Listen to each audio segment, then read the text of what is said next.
অনেক বিতর্কিত বিষয় এটা, এবং এটা অনেক বড় বড় স্কলাররা এটা ফেল করেছেন। আমার মনে হয় টিভির প্রোগ্রামের মধ্য দিয়ে এই প্রশ্নের জবাব দেওয়াটা কঠিন, এবং আমি আমার নিজেকে ওই স্থানে মনে করি না যে আমার একটা সিদ্ধান্ত মানুষের জন্য খুবই গুরুত্বপূর্ণ হবে বা এটা মানুষ অনুসরণ করবে, আমি ওটা ওই পর্যায়ে আমি মনে করি না।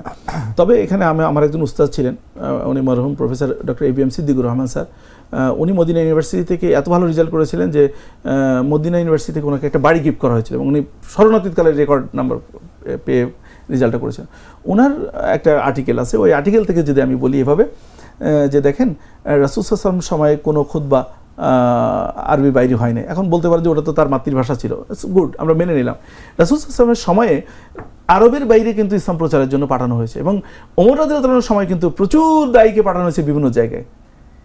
কাউকে পাঠানোর আগে ওই ভাষা শিখে খুতবা দিতে বলা হয়েছে, এটা আমরা একটা নমুনাও পাই না।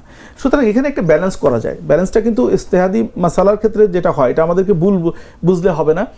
যখন কোনো স্কলাররা ইসলামের কল্যাণের জন্য এমন কোনো সিদ্ধান্তে পৌঁছান যেটা কোরআন হাদিসে সরাসরি নেই এবং মানুষের জন্য কল্যাণকর চিন্তা করে, তখন ভুল হলেও সে একটা রিওয়ার্ড পাবে। সেই দিক থেকে চিন্তা করে দেখেন আমরা যে খুতবার আগে বাংলা একটা আলোচনা করি, কারণ রাসূল সাল্লাল্লাহু আলাইহি ওয়াসাল্লাম ওই চিন্তাটা করে যে আরবিতে রাসূল সাল্লাল্লাহু আলাইহি ওয়াসাল্লাম দিয়েছেন, এবং আরবি ভাষাটা আমরা যে জানি না এটা কিন্তু একটা অন্যায় করে বসে থাকি। আমরা যে মনে করি যে বাংলা ভাষায় কেন না, আপনি একজন মুসলিম, আপনি এত কিছু জানেন, আরবি জানেন না কেন? আরবি তো সহজ করা হয়েছে, কারণ আল্লাহ তাআলা বলছেন ওয়ালাকাদ ইয়াসসারনাল কুরআনা ফাহাল মিন মুদ্দাক্কির, এবং এটা 4 বার বলছেন সূরা ফুরকানের মধ্যে। Can you imagine?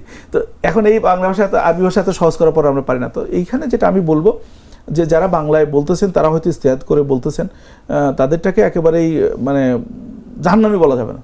আবার এটা যে ভুল সেটাও আমরা বলতে চাই না, হতে পারে ওটা ইজতিহাদে যদি সঠিক থাকে উনি বেশি রিওয়ার্ড পাবেন, ভুল হলেও উনি রিওয়ার্ড পাবেন।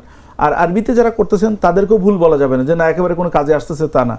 সে কারণে একটা ব্যালেন্স করলে আমার কাছে যেটা মনে হয় যে এখানে আবার আমাদের একটা বৈপরীত্য আছে যে আমাদের যারা খতিবরা তারা বাংলায় আলোচনা করেন কিন্তু আরবির সাথে কোনো মিল থাকে না, আর আরবির জন্য খুতবা 12 চাঁদের খুতবা তৈরি করে রাখছেন, এটা কিন্তু ঠিক না। খতিবের জায়গাটা কিন্তু অত্যন্ত সম্মানের, মর্যাদার এবং খুবই হাই লেভেলের একটা জায়গা। সুতরাং খতিব তার হওয়া উচিত যিনি সমসাময়িক বিষয়গুলো খুতবার মধ্যে আনতে সামর্থ্য হবেন। তো আমরা তো আসলে এটা আমাদের অনেক সমস্যা, হোপফুলি এটা সমস্যার সমাধান হয়ে যাবে। তবে আমি মনে করি এই বিষয়গুলোকে ইখতিলাফি মাসালা, ইখতিলাফের মধ্যে ওলামাদের মধ্যে রাখা উচিত, আপনার আমার এর মধ্যে থাকা উচিত, যেটাকে আমরা কল্যাণকর মনে করি, যদি এর বাইরে যেন কোনো কিছু না করি আর কাউকে যেন ভ্রান্ত না মনে করি, এটা ঠিক না। আল্লাহ রাসূল কখনো কাউকে এটা করেন নাই, সাহাবীরা এটা করেন নাই। মানে দুইটা মতই সঠিক হওয়ার সম্ভাবনা আছে। তবে যেহেতু রাসূল সাল্লাল্লাহু আলাইহি ওয়াসাল্লাম থেকে শুরু করে সাহাবীরা সবাই অন্যান্য যেমন পারস্যতে যারা গেছে, ফার্সি ছিল সেখানেও কিন্তু আরবিতে খুতবা হয়েছে।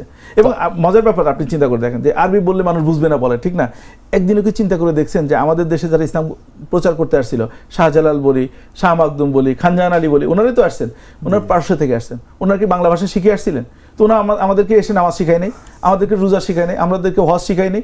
তো ভাষা তো কোনো ফ্যাক্ট না, ভাষা তো মানুষকে বোঝানোর জন্য অনেকভাবে বোঝানো যায়। তো আমরা কেন সেটাও চেষ্টা করি না? হ্যাঁ, তবে আমি আবারও বলছি যে যারা, কারণ বড় বড় স্কলাররা এটা বলছেন যে আমাদের বাংলাদেশে তারা বাংলায় খুতবা দেন, তো বাংলায় খুতবা দেন বলে তারা যে একেবারে অন্যায় করে ফেলছে বা বড় ধরনের গুনাহ করতেছে, এটা কিন্তু মনে করা যাবে না। এটা ভালো করতেছে, এটা ভালো হইতে পারে, হয়তো দেখা গেল যে ওটাই বেশি ভালো।